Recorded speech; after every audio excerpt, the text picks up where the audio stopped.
Estados Unidos. Somos una economía, como lo decía, abierta, con muchos tratados comerciales internacionales, con muchos países.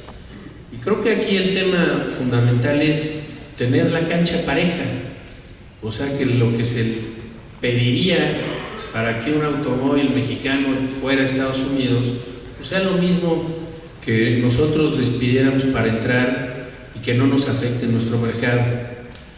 Porque si hacemos un análisis, me gustaría compartir con ustedes estas cifras. Si bien llevamos 2 años y a partir del 2009 una buena recuperación de nuestro mercado, y el año pasado vendimos 1.350.000 unidades y ahora esperamos vender 1.550.000. El punto fundamental de esto es, y lo hemos comentado con ustedes, que México tiene un potencial de vender 2 millones de vehículos. Pero para llegar a 2 millones de vehículos, el tema de la importación de automóviles, de acuerdo a los análisis que tenemos, no debe de estar por arriba de entre los 150 a 200.000 unidades anuales. Con la parte legal no hay ningún problema. Volvemos a recalcar el tema de lo ilegal.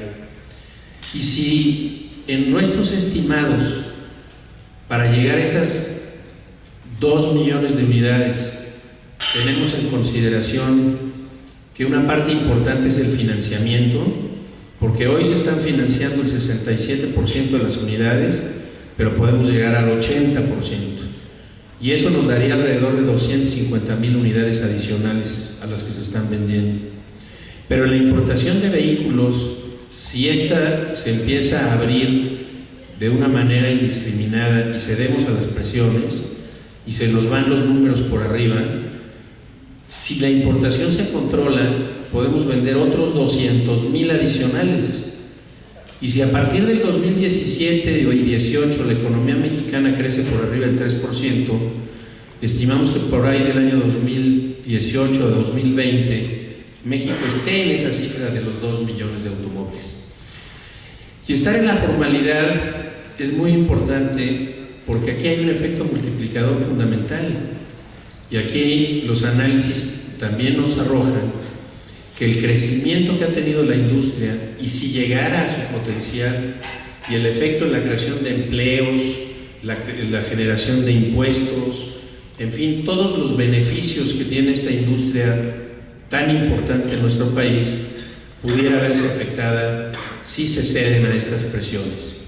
Así que para nosotros somos tajantemente contundentes de que estamos en contra, como bien ya se comentó, de esas prácticas y de esas consideraciones que algunos, porque son pocos, pero con muchos intereses de orden económico, político y de otra naturaleza, porque también ahí está involucrado seguramente también el tema del lavado de dinero, y las autoridades hacendarias deberían de estar también pendientes de quiénes son esas personas que están introduciendo y están utilizando estas malas prácticas. Si no detenemos esto en estos momentos y reforzamos de manera conjunta nuestra posición, podemos echar para atrás mucho de lo que hemos avanzado. Y creo que esta industria debemos de verla llegar a su potencial y no de empezarla a ver a retroceder. Las cifras que les comentaba yo es que no siempre la industria va a ir subiendo y va a ir creciendo.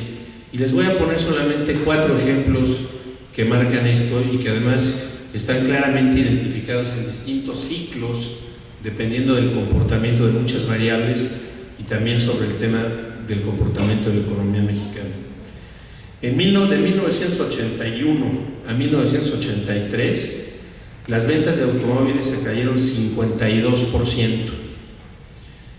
De 1985 a 1986 se cayeron 34%, que son épocas que coinciden con crisis. En la crisis del 94 al 95, las ventas se cayeron el 62%, y en la crisis del 2007 al 2009 se cayeron 31%. Entonces estamos en una industria que tenemos que cuidarla, que no siempre va a ser para arriba y la tendencia positiva. Y uno de los graves cánceres, repito, es precisamente la importación de vehículos importados ilegales. Muchas gracias.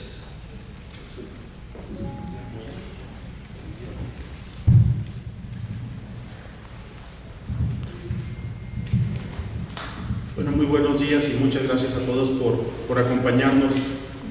Yo creo que ya mis compañeros de la industria automotriz, tanto Guillermo Rosales, Eduardo y Guillermo Prieto, fueron muy contundentes con las cifras respecto a lo que está sucediendo. Y lo que está sucediendo no solo es para los automóviles, sino también para los autobuses, camiones y tractocamiones.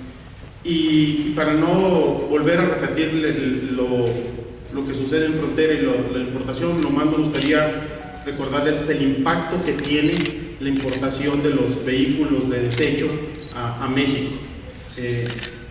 Estamos viviendo precisamente aquí en la Ciudad de México unos temas muy importantes respecto a normativas ambientales, y la importación de vehículos contraviene el propósito de las normas ambientales que precisamente está impulsando el gobierno federal, y la solución pues es siempre reducir la edad promedio de la flota, y la importación de los vehículos de desecho pues no abona en nada a poder apoyar y reducir este tema. Recordarles que de 2013 a 2015 han venido disminuyendo para las cifras de importación de vehículos pesados, usados, pero en este 2006 se revertió la tendencia, es decir, del año pasado a este año se han aumentado en 7% la importación de vehículos de desecho de Estados Unidos. Y curiosamente del 2013 pasamos de ser los importadores número 1 de tractocamiones chatarra de Estados Unidos, esto sucedió en el 2013, a en el 2015 ser el número 1 en la exportación de tractocamiones en el mundo. Entonces tenemos que replicar este éxito que tenemos en el comercio exterior, en el mercado interno, que es tan importante para todos nosotros. Creo que la solución, como lo decía, es reducir la edad de la flota de los vehículos y no implementar políticas ambiguas que incentiven la importación de los vehículos viejos, más contaminantes, más inseguros, que hacen inservibles las políticas públicas que están siendo actualmente impulsadas en términos de medio ambiente. Y nomás para concluir, creo que estamos a tiempo de evitar que los incentivos que fomentan la importación de vehículos chatarra se conviertan en la norma de la industria. Muchas gracias.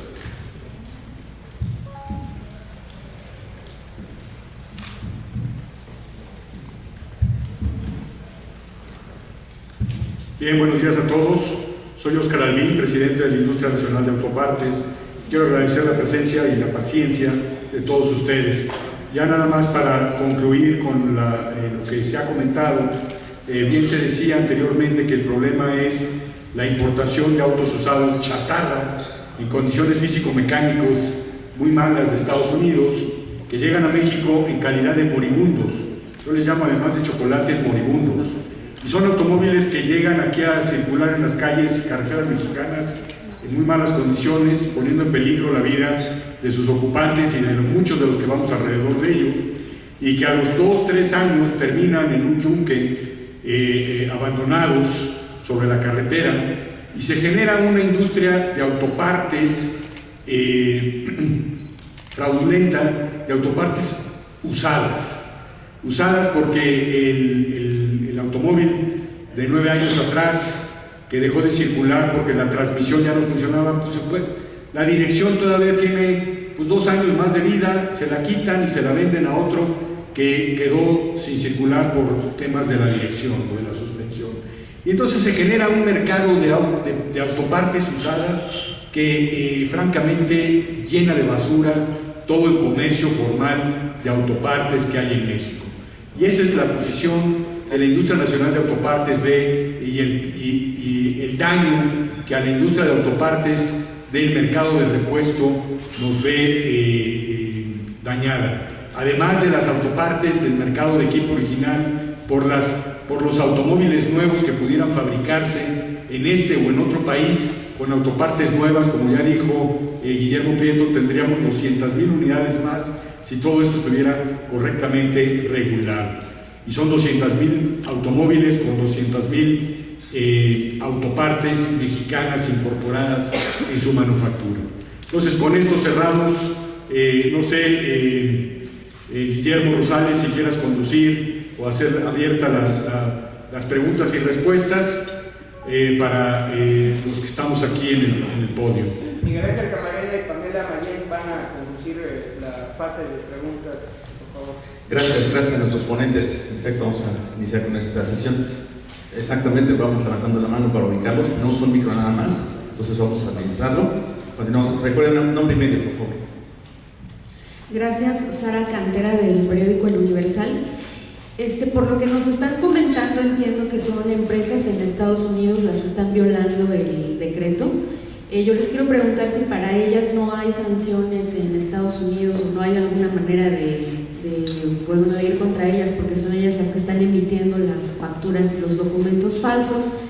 Y si saben, si tienen contabilizado si hay más de este tipo de empresas, además de las 3 que ya dio de baja el SAT. No sé si tienen un estimado todavía de cuántas más puede haber o cada cuándo salen, dónde se crean o cómo se hacen.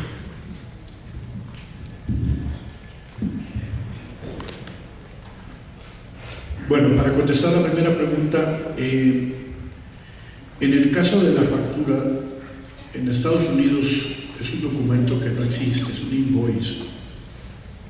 En Estados Unidos lo que hace el IRS, que es como el SAT en México, es que a través de los depósitos en los bancos es que checan la parte fiscal. Entonces no hay un equivalente a las facturas. No hay duda que se podría hacer esa gestión, ¿no? Para nosotros lo más rápido era cancelarles por la actuación. Ahora, que sea perseguible o no en Estados Unidos, me parece que es algo que deberían de conversar entre las autoridades mexicanas y las autoridades de Estados Unidos. El caso de la certificación de emisiones es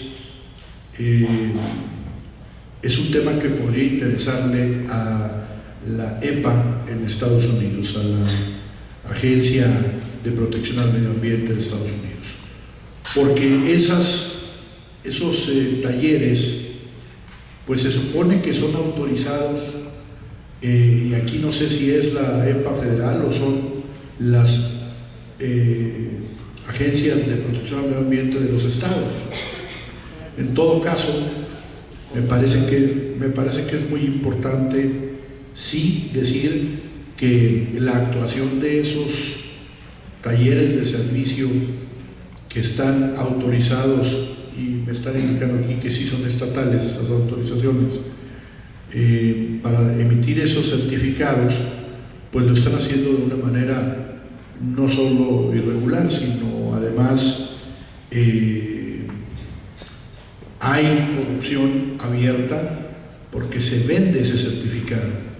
Tú le mandas las placas por correo electrónico y te regresa un certificado, claro, después de haber mandado un depósito de X cantidad de dólares. Me dicen que hasta $100, ¿verdad?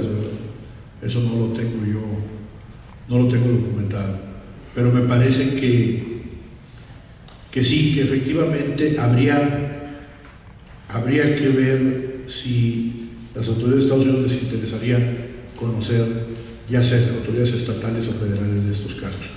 Para nosotros lo importante es que esos talleres, esas empresas, ni puedan emitir facturas en el caso de las empresas que estaban autorizadas y que ya se les canceló el registro, de empresas confiables. Parece de chiste, ¿verdad?, que las empresas confiables pues eran las que abusaban de esa confianza. Ahora hay más empresas que están en la lista de empresas confiables. Hay que darles seguimiento para estar seguros que se comportan conforme a derecho. Es decir, que lo que emiten de una factura efectivamente proviene de una venta y que la venta se dio a ese precio. Acuérdense que esa factura de las empresas que ya se les canceló es porque se encontró que vendían la factura. Vendían la factura, no vendían autos, vendían facturas. Ustedes dirán, ¿y cuál es el negocio de la venta de la factura? Para poder evitar la aplicación de precios estimados en la frontera. Para poder evitar la aplicación de precios estimados a través de la declaración de un precio irrisorio, que como lo demostraron los cuadros que presentó Memo, pues hasta 50% abajo del verdadero valor del vehículo. ¿Hay más empresas? Sí, hay más empresas. Habrá que darle seguimiento puntual para que, de ser el caso que tienen una actuación ilegal, un abuso, pues también sean canceladas de ese padrón de empresas confiables para el SAT. Muchas gracias. Continuamos de este lado, nombre bien. Buenos días, Elena Lozano del financiero Bloomberg. Preguntarles cuál es la exigencia directa a las autoridades y por otro lado sabemos que no es la primera vez que manifiestan cuáles han sido las consecuencias y pérdidas para la industria a través de esta práctica. ¿Qué les han dicho anteriormente y por qué nuevamente hoy la necesidad de hacer un llamado cuando sabemos que estas pérdidas aumentan? Bueno, el llamado a las autoridades, usted no acaba de llegar, ¿verdad? Entonces sí sabe cuál es el llamado a las autoridades, porque eso es lo que dijimos en la primera hora de esta conferencia. El llamado a las autoridades es que no cedan ante las presiones que vemos claramente que están ocurriendo, principalmente en estados fronterizos, de parte de quienes quieren regresar a la importación de autos usados sin restricciones y sin medidas regulatorias. Hay que recordar, y aquí lo dijo mi colega Guillermo Prieto, hay que recordar que hace tan solo unos años llegamos a importar hasta más de 1 millón de autos usados al año. Esto es cuando no había límite ni de años, ni de aplicación de precios estimados, ni de que los autos sean autos aptos para circular en Estados Unidos. Bueno, para que no nos llegue basura es que se han instrumentado estas regulaciones. El problema es que hasta el año pasado se otorgaron amparos. Hoy no tenemos amparos y entonces hoy estamos viendo en las cifras, y desde el 2015 una reducción sustantiva, principalmente después a partir del segundo semestre del año pasado, y eso ha provocado pues que los importadores otra vez presionen. ¿Qué estamos viendo? Estamos viendo bloqueos en las aduanas, ocurrieron la semana pasada y la antepasada, de quienes se manifiestan en favor de la importación de autos usados, incluso aduciendo que es un negocio que da muchos empleos, pero a través de una ilegalidad. Entonces, la exigencia es muy clara, que no cedan ante esas presiones. De parte del gobierno federal hemos tenido una respuesta positiva. Lo vemos en las cifras, lo vemos en la aplicación de la ley. Lo que queremos es que ante estos hechos de presiones, incluso políticas, porque hemos visto puntos de acuerdo en la Cámara de Diputados que afirman que deberían de revisarse el decreto de importación de autos usados. Incluso hablan de que debería de revisarse los términos del Tratado de Libre Comercio. Me parece que hoy lo que tenemos, y el único instrumento que permite la importación de autos usados, es un decreto. decreto de importación que sí distingue favorablemente con un arancel sustantivamente menor en la frontera y en el interior del país. Me gustaría nomás un comentario adicional a la pregunta es, vivimos en constante movimiento, en constante cambios legislativos, reglamentarios, normativos, y existe un riesgo, específicamente en el tema de vehículos pesados, con la publicación de nuevas normativas ambientales que solo aplican para vehículos nuevos, que se fomente más aún la importación de usados. Esto aunado a todo lo que comenta Eduardo, y yo nomás lo diría en una frase que hoy no es el momento para meter reversa, sino que es el momento para avanzar. Entonces, continuar impulsando lo bien que se ha hecho para evitar la importación de chatarra y no ceder ante las presiones externas, porque lo que le conviene más al país es tener una flota vehicular moderna y no una flota vehicular obsoleta. Muchas gracias. Continuamos con la sesión. Gracias, Alberto Gómez de portalautomotriz.com. Tengo dos preguntas, si me permiten. Primero, quisiera saber si ya tienen las cifras a junio de vehículos usados importados, tanto de ligeros como de pesados. Y segundo, quisiera saber si nos pueden compartir también los nombres de estos legisladores federales que están pidiendo o fomentando la importación de este tipo de vehículos. Muchas gracias. El nombre de los legisladores que están impulsando la legalización de vehículos usados, por favor. Gracias. Mira, lo que te propongo en la segunda pregunta, para no o equivocarme o dejar fuera algún legislador, ¿por qué no te ponemos en un documento que vamos a poner a disposición de ustedes tanto los puntos de acuerdo como de iniciativa como los legisladores que lo proponen? ¿Te parece? Pamela, para que tú y Guillermo lo podamos hacer. Y la primera, que era... Las cifras de vehículos usados. No las tenemos todavía. Acuérdate que tienen un mes de rezago. Más o menos como por ahí del veintitantos, ¿verdad? 21, 22 del mes están las del mes anterior. Entonces esperamos. ¿O la más reciente que tenga? Bueno, la más reciente la tienes tú. Ajá. Te la doy. Pero pesados también. ¿De pesados? De los dos. ¿A qué juegan? Mira, importación de vehículos ligeros. En el mes de mayo se importaron 13.811 vehículos para una caída del 12.8%. Respecto al 2015, que fueron 15.830. 15.830. Esto nos pone enero-mayo con un crecimiento de los 5 meses acumulado del 10.2% respecto al enero-mayo del 2015. ¿Cuántos son en enero-mayo?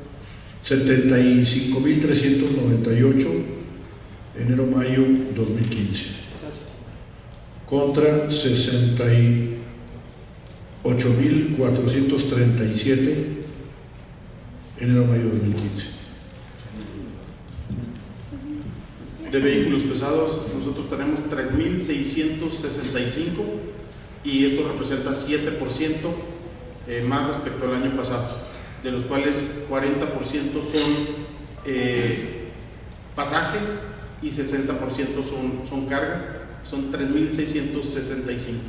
Y si lo vemos en proporción versus la venta de vehículos pesados nuevos, anda alrededor de, por cada 10 vehículos pesados nuevos que se venden, se importan 3 usados más de Estados Unidos. ¿Este es en mayo? Sí, es la última que tengo, enero-mayo. Enero-mayo. Gracias. Perfecto. Continuamos. Gracias. Sí, buenos días. Rogelio Roy de México Automotriz. Preguntarte, presidente de AMDA, Guillermo. Se habla aquí de una evasión, de una simulación, pero yo pienso que es más bien una corrupción y que es un delito. Mi pregunta es, en AMDA, en los organismos cúpula de nuestro sector, ¿no se ha pensado en hacer una campaña contra esta corrupción para detenerle y para informarle al usuario, al cliente, de que los vehículos chatarra que compran son definitivamente ataúdes rodantes, no tienen refacciones? Esa sería una. Y preguntarte a ti, Oscar, si eres tan amable, si tienes ya cuantificado cuánto representa el mercado de autopartes usadas en estos yunques, y cuánto está lastimando el mercado de repuesto en el país. Y ya le iba a preguntar a Miguel lo de las cifras, pero ya las dio. Muchas gracias.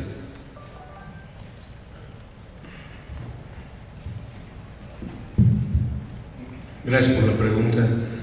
Efectivamente, creo que el tema de la corrupción es un tema que todos, en todas nuestras trincheras, hemos estado tratando de reforzar en el sector automotriz, en toda la cadena, ¿no?, del sector, y lo estamos haciendo a través de la participación de los distribuidores, ¿no?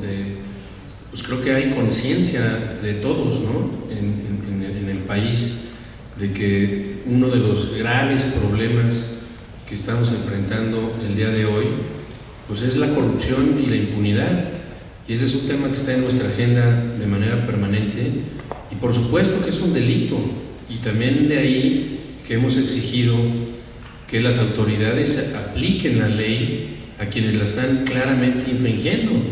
Creo que las láminas de Guillermo Rosales fueron contundentes, ¿no?, en que lo que está detrás de todo esto es una manipulación, es un engaño, y al final del día es un engaño que llega al consumidor.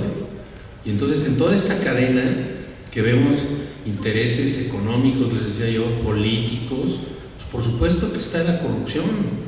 Tenemos que atacarla, porque ahí es donde se utiliza este tipo de cosas. Y por eso también, cuando tuve mi primera intervención, señalé que era importante que la unidad de inteligencia financiera se metiera a fondo en estos temas, porque claramente, además de corrupción, en el análisis que hemos visto, pero bueno, los expertos son ellos, pero digo, tampoco hay que tapar el sol con un dedo, pues es que aquí hay lavado de dinero, y seguramente, ¿no?, temas vinculados con pago de droga a cambio de automóviles.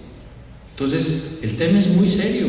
O sea, estamos en una situación que por eso es que las autoridades tienen que tomar más cartas en estos temas, porque como bien comentaban, ahorita estamos sujetos a tantas regulaciones, a tantas cosas, que por todos lados pues les empiezan a tratar de dar la vuelta.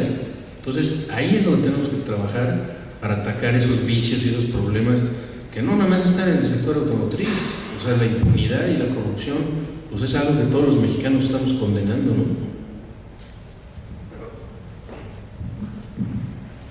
Ok. Gracias, Rogelio, por la pregunta. Sí, mira, lo tenemos cuantificado, el mercado sobre el parque vehicular de autos usados e importados que circulan en México o que han llegado a México de alguna manera, y está sobre la cifra de $500 millones, lo que se comercializa de refacciones usadas proveniente de autos importados legal o ilegalmente a este país. Ok, continuamos con la sesión. ¿Alguien más que quiera levantar su mano? Creo que no. Por acá. Perdón, un segundo. No, primero. Gracias, buen día. María Luisa Fuentes, de la revista Automotores. Señor Prieto, me gustaría si nos puede compartir cuántas unidades seminuevas se pueden estar comercializando en lugar de estas unidades importadas. ¿Cuál sería la facilidad que se estarían dando por financiamiento para contrarrestar esta importación de usadas y atraer a los posibles consumidores, en lugar de importar, comprar unidades seminuevas en el país. Lo mismo sería para el señor Elizalde. Y en contrapartida, al no cumplir y al tener documentos de verificación o de contaminación que no son reales, ¿en cuánto se estaría incrementando también la contaminación? Tienen obviamente algunos estimados, algunas